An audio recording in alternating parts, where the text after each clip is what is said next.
billahi minash-shaytanir-rajim. Bismillahir-rahmanir-rahim.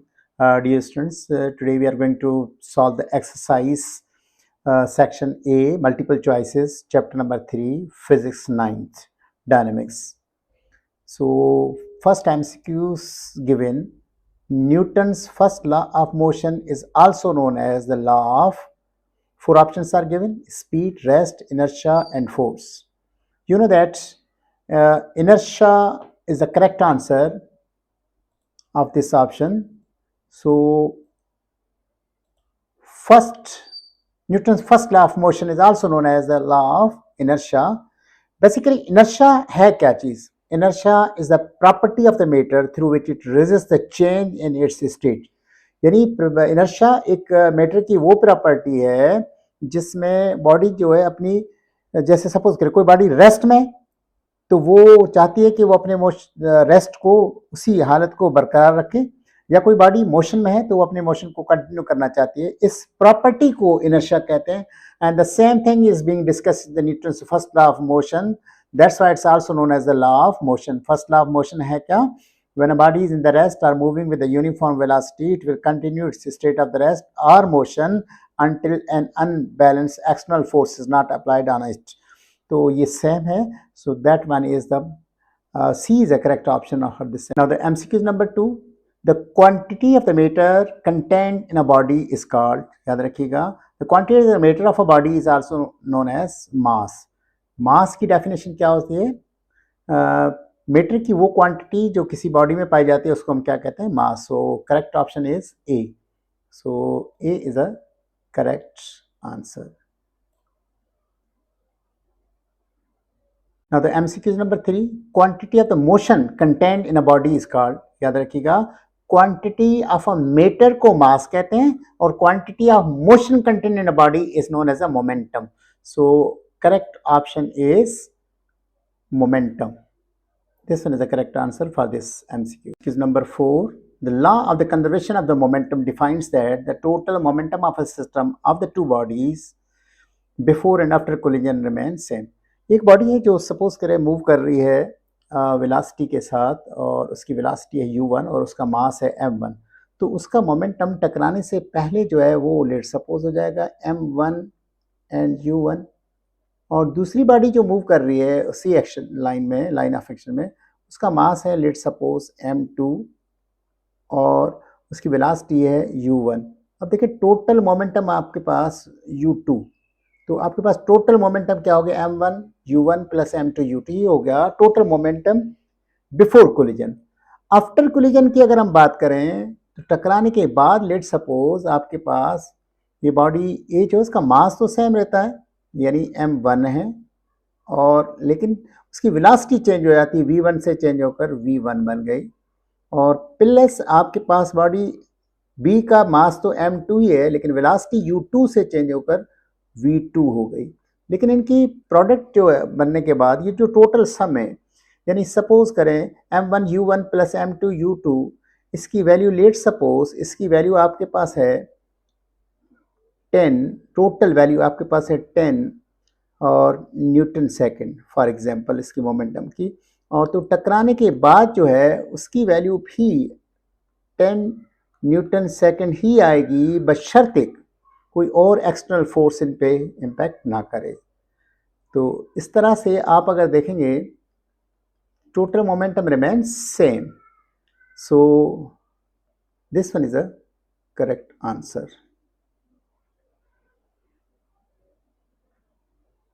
Now dear students, MCQ number 5.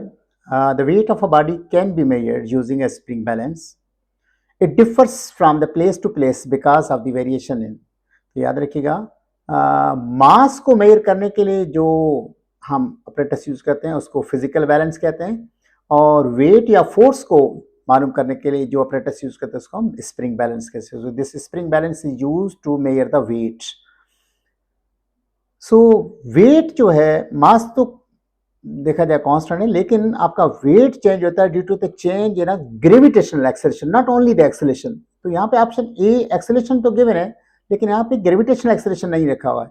तो wait जो change होता है, वेरिएशन है ना ग्रेविटेशनल पुल, उसका मतलब ये है जैसे अर्थ के सेंटर से आप अबोव जाएंगे, ऊपर जाएंगे, तो आपकी पुल जो है वो कम होती जाएगी due to the reduction in acceleration.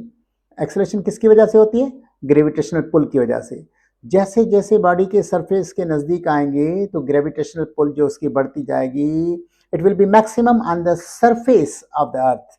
तो याद रखिएगा कि हाइट पे जाएंगे, सरफेस से अबव जाएंगे, तब भी जी की वैल्यू डिक्रीज होगी, यानी ग्रेविटेशनल पुल जो है वो डिक्रीज होती जाएगी। और जब सरफेस पर पहुंचने वाले होंगे तो at that time it will be the maximum. अभी भी डेप्थ में जाएंगे, बिलो द सरफेस जाएंगे, अगेन जो है ग्रेविटेशनल पुल जो है वो डिक्रीज होना शुरू होती है। जब at the centre of the earth पहुंचते हैं तो अगेन ये it will become zero. So weight उसका क्या होता है? जीरो हो जाता है at the centre. So option B is a correct answer for this MCQs. Acceleration क्यों नहीं? क्योंकि यहाँ पे सिर्फ एक्सेलेरेशन लिखी हुई है, तो एक्सेलेरेशन में और फोर्सेस भी इफेक्ट हो सकते हैं।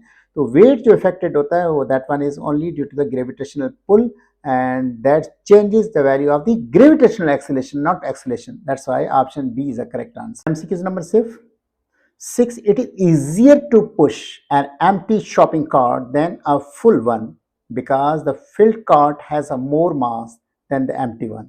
This can be expressed by, वो कह रहा है कि अगर जब सपोज करें आप किसी शॉपिंग मॉल पे जाते हैं तो वहाँ पे शॉपिंग कार्ट जो आपको नज़र आती है जिसमें हम सामान वगैरह भर कर लेकर आते हैं, वो बोला उसको पुश करने के लिए अगर वो खाली है तो वो पुश करना उसका ज़्यादा आसान होता है बनिस्बत इसके कि जिसमें मास ज़्यादा, यानी चीज़ें जिसमें ज़्यादा डाल दी गई। तो इसका रिलेशन इसमें से कहाँ शो हो रहा है? सो रिमेंबर ओवर देयर, अगर सपोज करें आपके पास फार्मूला हम लें इसका फोर्स का फार्मूला आपको पता होगा कि F is equal to Newton के मुताबिक F इज इक्वल टू होता है ma के। सो इस फार्मूले के अंदर तो ज़ाहिर है एक्सेलरेशन को हम अगर कांस्टेंट रखें, सो फोर्स रिलेशन हमने फोर्स और मास का देना है। So that mean the force in this relation is directly proportional to mass. So option D is a correct answer. Now MCQ number 7. Centrifugal force is always directed.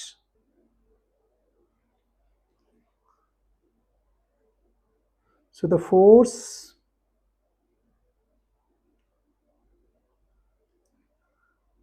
which is directed towards the center, that's known as a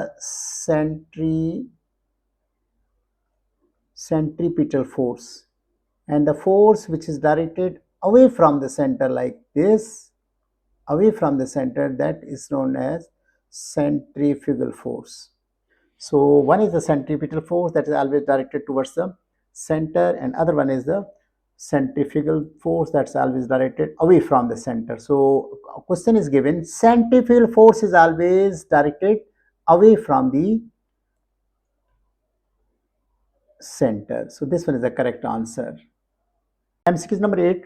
The friction opposes the motion between the two bodies in contact because of charges on a bodies, weight of the bodies, roughness of the surface, or none of them. So remember one thing, friction is a force that opposes the motion because of the roughness of the surfaces. So when the surfaces are rough, that means their ups and downs interlock each other and they resist the motion of one body on the other surface.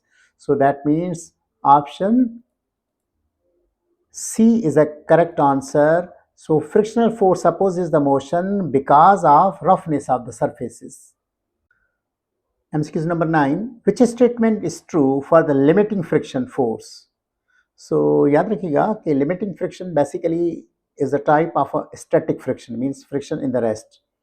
And when you talk about the friction between the two bodies during the motion, that's known as a kinetic friction, or you may say dynamic friction.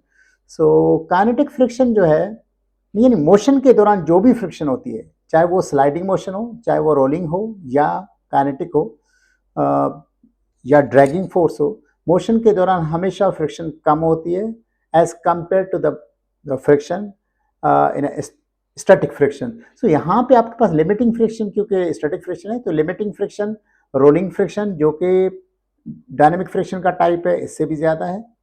It's greater than the sliding friction, it's greater than the kinetic friction. So that means all options are correct. That means option D is a correct answer for this MCQ. Dear students, in MCQ number 10, a man pulls a crate of the mass 25 kg, यानी मास एक crate है उसका कितना है 25 kg है, across the level ground with a horizontal force 60 Newton, यानी जो force applied force है वो कितनी है 60 न्यूटन, और constant force of the friction of 20 newton acts on the sledge, यानी 20 न्यूटन अपोज कर रही है इस फोर्स को, what is the acceleration of the sledge, उस पर एक्सेलेरेशन क्या प्रोड्यूस होगी। तो सबसे पहली बात तो आपके पास आ रही है कि आपके पास इसमें एक मास दिया गया है, अगर आप देखें तो मास जो आपके पास है वो कितना दिया गया है, m is equal to 25 kg, ये मास दिया है।